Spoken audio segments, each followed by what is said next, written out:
para sa amin. Huwag po kayo mag-alala, ha? Alam kong hindi madali ang pinagdadaanan natin ngayon. Ilang araw na tayong tuliro nang dahil sa problema. Tapos dumagdag pa to. Kung meron man tayong isang bagay na hindi pwedeng gawin, yan ay ang sumuko. Hininga ko rin sa city administration ng ating mga problema at umaasa tayo na tutulungan nila tayo. Gagalaw kaya talaga siya, ha? Kita mo naman yung ginawa niya doon kanina, di ba? Nagpapogi lang siya doon. Sinasamantala niya yung pagkakataon na wala si Mayora para saan? Para makampanya? Wala na, Kap. Wala na tayong pag-asa. Alam mo, lahat ng problema may katapusan. At lahat ng pagsubok ay kakayanin natin dahil taga-5 tayo, di ba? Sanay tayo sa hirap. At hindi ang sunog na to ang makakatalo sa atin.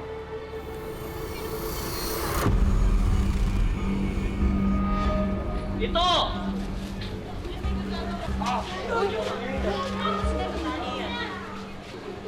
Anong ibig sabihin ito? Mga kababayan, si Tonyo ay kasabwat ng SV. At siya ang nagpasimula ng sunog.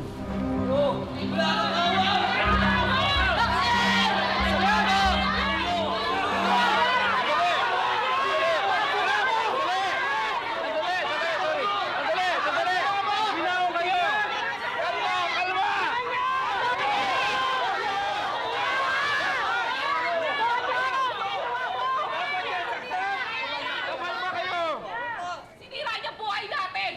Paano kami kakalma? Sandali!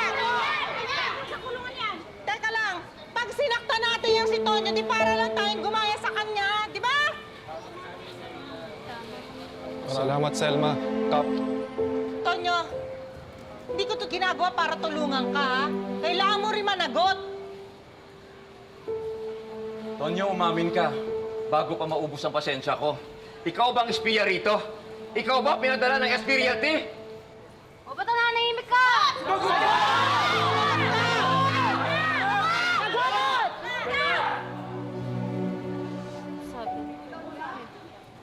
Ikaw ba ang nagsimula ng sunog dito?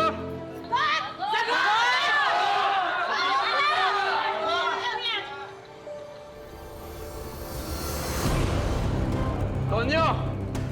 Ito ba ay kakagawa ni Ma'am Susan?